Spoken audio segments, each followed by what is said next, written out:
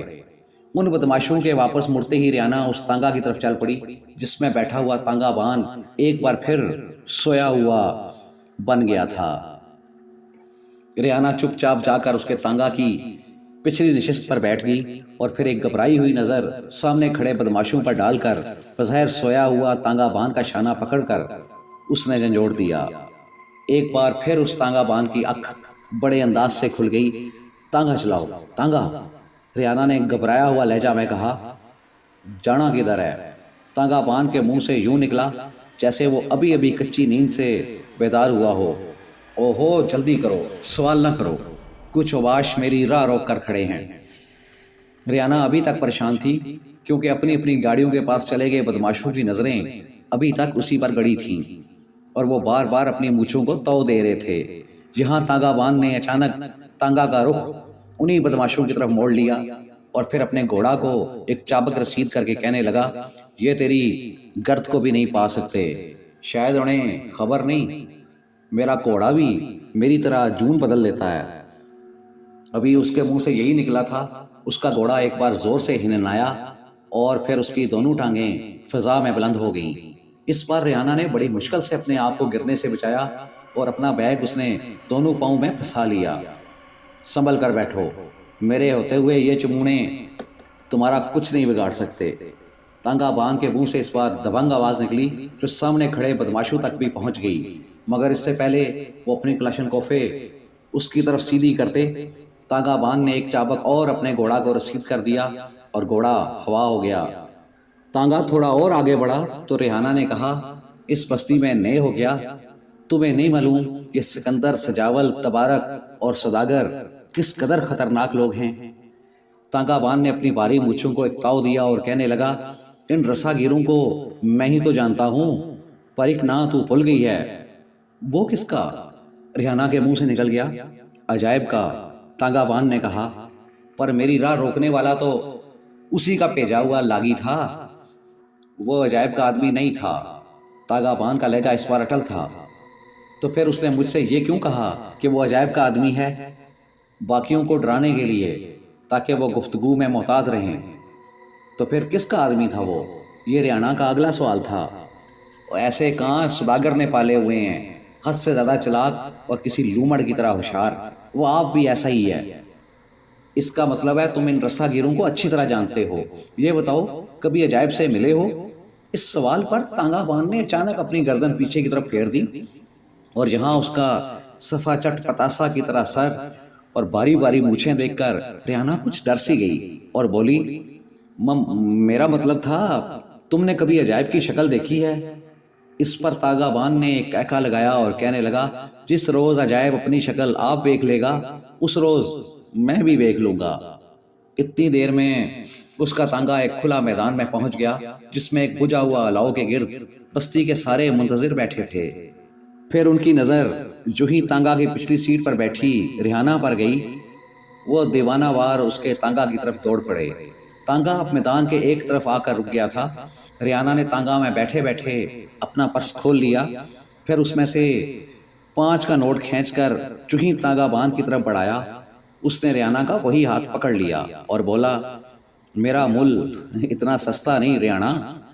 ریحانہ ششتر سی رہ گئی اور اس کا منہ کھلا کا کھلا رہ گیا۔ پھر وہ متویش لہجہ میں بول پڑی، کون ہو تم؟ میرا نام کیسے جانتے ہو؟ تعجب نہ کر ریحانہ، عجائب تو پھر عجائب ہے نا۔ تانگا بان نے اپنی نکلی مونچھیں اور چہرے پر لگایا ہوا مسا اتارتے ہوئے کہا، جس کے نیچے سے ایک اور خوفناک اور ڈراؤنا چہرہ ریحانہ کے سامنے آ گیا تھا، جسے دیکھتے ہی ریحانہ نے تیزی سے اپنا ہاتھ اس سے چھڑا لیا۔ پھر اس کی زبان سے نکل گیا، تم کتنے عجیب ہو عجائب۔ اس پر تانگا بان نے دل کھول کر ایک کہکا لگایا جس کی گونج قریب آتے بستی کے لوگوں تک بھی پہنچ گئی، اور پھر اس نے کہا، عجیب، عجائب، عجائبات۔ اتنا کہہ کر جیسے ہی اس نے تانگا آگے بڑھایا، ریحانہ کے قریب پہنچے ہوئے سارے لوگوں کے چہرے فک ہو گئے۔ بہت بہت شکریہ۔